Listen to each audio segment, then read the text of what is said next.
өлімнен қорқып өмір сүретін адам ешқашан ештеңе істей алмайды дейді. Өлім біздің тәніміз үшін соңғы кезең емес. Оны жай ғана клиникалық өлім деп атайды. Ал біз адамды өлді деп шорт кесіп айта саламыз. Бірақ адам ішіндегі жасушалар басқа мақсатта өмір сүруін жалғастыра береді. Бұл жерде ешқандай тылсым бір құдіретті бір ештеңе жатқан жоқ. Бұл жерде жай ғана ғылым жатыр. Біздер жер бетін зираттармен толтырып жібереміз. Зираттардың саны тірі адамдардың санынан көбейіп кететіні жайлы ешкім ойлаған жоқ.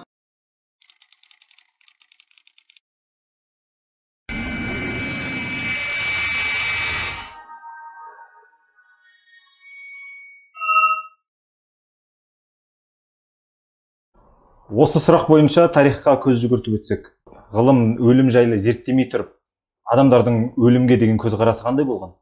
Адамзаттың шешілмейтіндей көрінген мәселесінің бірі өлім жайлы.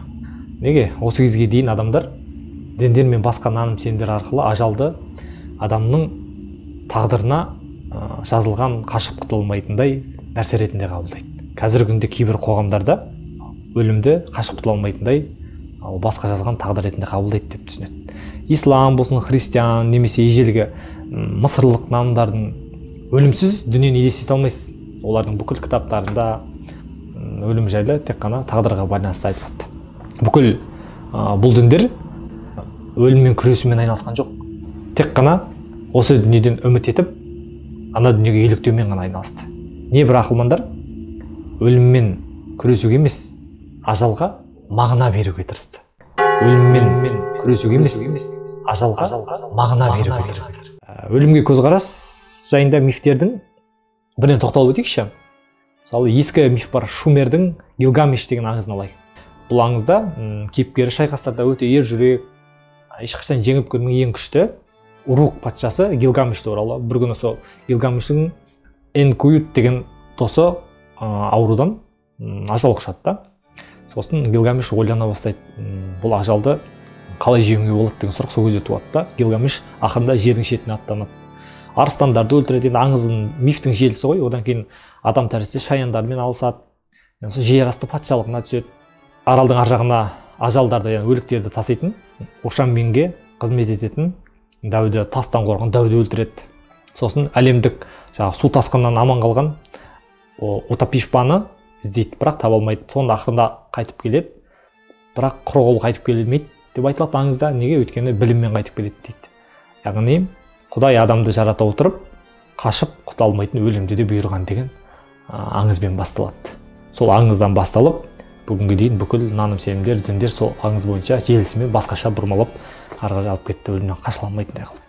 Бірақ ғылым болған, ғылым болғанда прогрессивтер ғой, бұған оң көзбен қарай қоймайды. Сіздің айтқыңыз келіп отқаны сол кезде тарихта енді діндер, наным-сенімдер пайда бола басталған кезде адамдар өлімнен қорққан соншалықты өздеріне өлімнен кейінгі өмірді елестету барысында қандайдай бір иллюзиялар, мифтер ойлап тапқан. Неге? Өйткені ана өмір туралы мифтер адамдарға не үшін керек болды? Өйткені адамдар елестете алған жоқ, өмірмен күрескен жоқ. Айтып отырмын, ақылмандар мифтер ойлап тапқан себебі өліммен күрескен жоқ дедім ғой. Ғалымдар бүгін өліммен күресіп жүр. Соның арқасында біраз жетістікке жетті. Оны алда қазір тоқталып өтемін. Ал сол кезде философтар болсын, діндарлар болсын, олар күрескен жоқ, олар мағына беруге тырысты. Өйткені олар зерттеген жоқ, тек қана мағына тартты да. Ана жақтан сен өлесің, тағы да өмір бар, сол жақта өмір сүріп кете аласың деген сияқты. Сосын ары қарай тағы да дамыды, оны екіге бөлді, тозақ жұмақ деп, одан кейін ары қарай кете берді. Солай мифтер ары қарай жалғаса берді. Бірақ бүгінде алға дамып кеткен елдердегі адамдар, ғылыммен санасын ашқан адамдар бұл мифтерге арқа сүйеп өмір сүрмейді. Әл-Фарабидің «Мен өлімге қалай қараймын» деген түйіндемесі бар. Не дейді? Ізгі ниетті адамдарға өлімді қорқынышты емес дейді. Өлім алдында қадір қасиетін сақтайды және ұзақ өмір сүру үшін өмірін бағалайды дейді. Ізгі ниетті адам өлімнен қорықпайды және игі істер істеу үшін өмір сүреді, өмірін жалғастырады дейді. Сондықтан ол өлімді жақындатушылардың қатарынан емес дейді. Бірақ өлімді ол кісі лайықты қарсы алады дейді. Егер осындай адам қайтыс болған жағдайда дейді, қайғырудың мүлдем қажеті жоқ дейді. Керісінше ол адам қайғыру керек отандастары үшін дейді. Өлім бұйрық па, әлде жай ғана ақау ма? Енді оптимистер, яғни прогрессті жақтаушылар мұндай оймен мүлдем келісе алмайды. Жаңа айттым ғой. Ғалымдар үшін өлім қашып құтыла алмайтын тағдыр емес, жай ғана техникалық ақау. Қашып құтыла алмайтын тағдыр емес, жай ғана техникалық ақау. Адам баласы Құдай бұйырғандықтан емес, әртүрлі техникалық ақаудан. Біреу инфаркттен өледі, біреу рактан, біреу жұқпалы аурулардан өледі. Ал кез келген техникалық мәселенің шешімі бар. Мысалы, жүрек нашар істесе, кардиостимулятор қою арқылы немесе оны жаңасын ауыстыру арқылы емдеуге болады. Организмде қатерлі ісік пайда болса, химиялық немесе сәуле қуатымен емдеуге болады. Бактериялар көбейіп кетсе, антибиотикпен емдеуге болады. Яғни кез келген техникалық ақаудың шешімі бар. Яғни ол тағдыр емес. Әзірше аурулардың бәрін емдеп тастауды үйренген жоқпыз, мойындау керек. Бірақ ғалымдар ізденістің үстінде. Ғалымдар ажалдың мағынасын іздеуге уақытын кетіріп жатқан жоқ. Қартаю мен ауруға тікелей қатысы бар, физиологиялық болсын, гормондық болсын, болмаса генетикалық жүйелерді зерттеуде. Күндердің бір күні өмірімізді ұзартатын, бәлкім ажалды жоқ қылып жіберетін дәрі ойлап табу да әбден мүмкін. Емделудің революциялық әдістері жасанды ағзалардың да жасауы мүмкін. Бүгінге дейін ғалымдардың ешқайсысы ажал туралы айтуға батыл жеткен жоқ. Ажалды жеңу бос сөз, тек қана аурумен күресеміз деп келді. Өлімді жеңу мүмкін емес деп көрінген. Ендігі кезекте ғалымдар бір ғана ғылыми революцияны басты жобасын айтып отыр.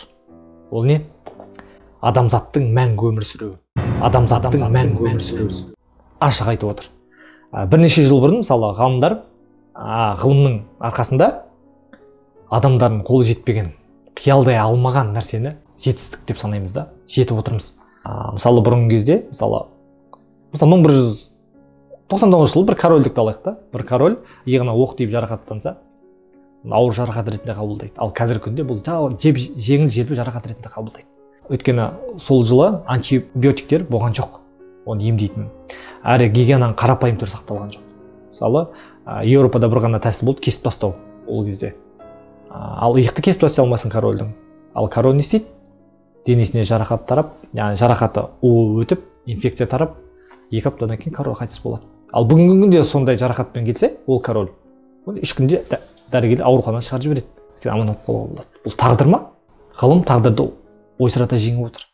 Ғылым тағдырды ойсырата жеңіп отыр. Сол кезде король өліп кететін болса, бүгінде ол король тірі қалады ондай жарақатпен. Міне ғылымның жетістігі. Сол кезде Құдайдың қалауымен ажал құшса, бүгінде ғылымның күшімен аман алып қалуға болады. 19 ғасырдың өзінде мықты дәрігерлер ауруды жұқтырумен жара іріндерінің бетін қайтаруды білген жоқ. Хирургтар жарақат жеңілдерін аяқ қолдарын кесіп тастай берді. Ол кезде бүкіл медициналық ем-шаралар наркозсыз жасалған. Алғашқы анестезия, яғни құралдары хлороформ мен морфин батыс медицинасында 19 ғасырдың ортасына қарай қолдана бастады. Ал оған дейін ауруды 4 адам 4 жағынан ұстап тұрып, қинап кесетін болған жарақаттанған жерлері. Бұрынғы ежелгі Рим империясын алсақ та, Рим империясы бірінші болып армиялары ең мықты мемлекеттердің біріне айналды ғой. Сол кезде армияның не үшін мықты десе, олар біріншілердің бірінші болып тапқан екен. Медицинаның басы гигиена екен. Сол кезде жарақат біріншіден жуып, тазалап, содан кейін барып кесетін болса кескен, немесе басқа да әрекеттер жасаған. Салыстырмалы түрде ғылымның прогресін дәлелімен келтіре аласыз ба? Бүгінде ата-бабаларымызға ажырамастай көрінген ауруларды ғылымның арқасында жеңіп жатырмыз. Жаңада айттық қой. Жеңе алмаймыз деген аурулардың бәрін жеңіп жатырмыз. Ажалдың өзін ұзаққа созып жібердік. Егер ғалымдарда басымызға салған тағдыр ғой деп қол қусырып қарап отырғанда бір мағына тартып өлімге, бүгінде мынандай жетістікке жетпес едік. Өмір сүруінің орташа көрсеткіші қазір 25-40 төмен елдерде, жағдай орташа елдерде 67 жас, ал дамып кеткен елдерде орташа өмір 80 жасқа дейін барады. Ұзақ өмір сүру. Ажал балалардың ортасында да мүлдем сиреп кетті. 20 ғасырға дейін әрбір 4-ші бала, немесе аграрлық қоғамда әрбір 3-ші бала кәмелетке толмай шетінеп кете берген. Олар мысалы сүзек, қызылша, немесе қорасан сияқты аурулардан өліп кете беретін болған. 17-ші ғасырларда Англияда мысалы 1000 жаңа туған нәрестенің 150-і шетінеп кетеді. Балалардың 3/1 бөлігі 15 жасқа толмай қайтыс болатын болған.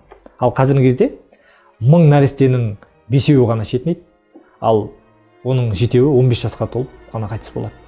10-15 есеге. Ғылымның арқасында өлімді 10-15 есеге азайтқан. Ғылымның арқасында өлімді 10-15 есеге азайтқан. Ал бұл жайлы неге біз білмейміз? Неге айтылмайды? Әлі күнге дейін ажалды тағдыр деп, әлі күнге дейін ажалды ешкім көре салмайтын бір қорқынышты түрде қабылдаймыз. Қазіргі заманның отбасында осындай шығынға ұшыраса көтере алмас еді. Ал біздің ата-аналар бұрын жақсы деп жауап береді. Ал олардың ата-аналар бұрын жақсы деп жауап береді. Бұрын жақсы болмаған. Бұрынғы өлім жетім бүгінгі өлім жетіммен салыстыруға да келмейді. Мысалы, бірінші Эдуардтың отбасын алайық. Олардың жағдайлары жақсы, әр баланың күтушісі бар. Корольдік отбасы ғой. Тамақтары тоқ. 16 бала туған Эдуардтың әйелі Элеонора. 8 баласы 6 жасқа жетпей шетінеп кеткен.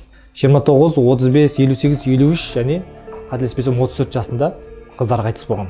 Ең соңғы баласы бар 43 жасында оны жендет жалдап өлтіртіп кеткен. Бұл айтқанда орташа есеппен алсаң, бірінші Эдуард пен Элеонора 16 баласын әр 3 жыл сайын жердің қойнауына тапсырып отырған. Бұл бұрынғы көрсеткіш. Қазір көрсеткіш асып кетсе, дүниеге бір отбасы 5 бала алып келсе, соның біреуі ғана кетуі мүмкін, немесе 5-еуі де аман қалып қалады ғылымның арқасында. 1900 жылы адам организм жайында көп нәрсе белгісіз еді бізге. Білген жоқпыз. Небәрі бір ғасырдың ішінде қаншама білім жинағанымызды білсеңіздер, сіздер болашаққа үлкен үмітпен қарайтын едіңіздер. Ғылымда осыншама прогресс болғаннан көп адам әлі түсінген жоқ. Әлі біз өз санамызда қараңғылықта тұмшалып келеміз. Генетиктер жуырда құрттың бір түрі бар, элеганик соңы. Сол құрттың өмір сүру мерзімін 6 есеге ұзайтқан. Яғни ол құрт бір жарты жыл, бір жыл өмір сүретін болса, ол құрт енді 6 жыл өмір сүреді. Ойлаңыз. Нанотехнология мамандары миллиондаған нанороботтардың тұратын бионикалық иммундық жүйе жасап жүр. Олар біздің тәнімізге еніп, бітіп қалған қан тамырларды ашып, вирустармен, бактериялармен күресіп, обыр жасушаларын өлтіріп, тіпті қартаюды да тежеп тастайтын. Ал бұл жайлы біздің халық ондай информацияны білмейді. Бізде шынымен ғылымға бет бұрар еді. Біз әлі күнге дейін ажалға мағынада артымен өмір сүріп келеміз. Ал күресіп, тоқтатып, аурулармен күресетін нәрсені ашқан жоқпыз, бірақ біз тек қана отырып алып, бөсектеуге, отырып алып, құр бос әңгіме айтуға құмармыз. Диванда аналитик ретінде. Диванда аналитик ретінде. Шыны керек. Сондықтан біз дамымаймыз. Кейбір танымал ғалымдар 2050 жылға таман адамдардың бір бөлігі өлім жетімге ұшырауы мүмкін деген болжам жасап жатыр. Ол да әбден мүмкін. Ажалсыз деп жатқан жоқ, себебі жарақаттан, аурудан, кейде жазатайым нәрселерден адамдар өліп кетуі мүмкін да, бірақ өмір сүру мерзімі шексіз болуы мүмкін дейді 2050 жылдарға таман. 18 ғасырда дейін ғұламалар мен философиялар бірталайы осы дүниеге мағына енгізу үшін арғы дүниеге жалтақтай отырып аңықтады. 18 ғасырда либерализм, социализм, феминизм сияқты әлемдер туып, өлім техникалық мәселеге ғана айналды. Өлгеннен кейін коммунистке, капиталистке, немесе феминистке не болады деп уайымдаған жоқ. Мысалы, Маркстің, Адам Смиттің, Симон де Бовардың еңбектерінен өлім туралы сұрақтар таба алмаймыз. Қазіргі заман идеологиясында өлім жайлы қозғап, көтеріп жүрген тек қана ұлтшылдық қана. Отан үшін жаныңды пида етсең, мәңгілік өмірмен байланыстырады. Біртүрлі бұлыңғырлау уәде ұлтшылдардың өздеріне де өздері қалай бағаларды өздері де білмейді. Грек философы Эпикурдың сөзімен бітіре салайын. Ажал адам үшін шын мәнінде түк емес. Тірі жүрген кезде ажал жоқ, ажал келген сәтте біз жоқпыз. Күндердің бір күні бәріміз де дүниеден өтеміз. Сол үшін біз бақыттымыз. Егер адам өлсе, ол әлі өмірге келмеген деген сөз. Сондықтан адам өмірге келмей, өмірден кете алмайды. Жарық өмірді көре алмаған адамдардың саны Сахара құмының әр түйіршігінен санай алмайтындай сансыз емес пе?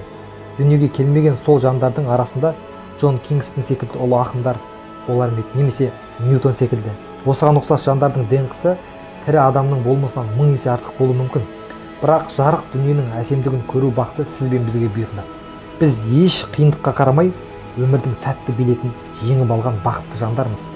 Бұл өмірге келмегендерді еске алсақ, қалайша біз тіршілікті жамандай аламыз.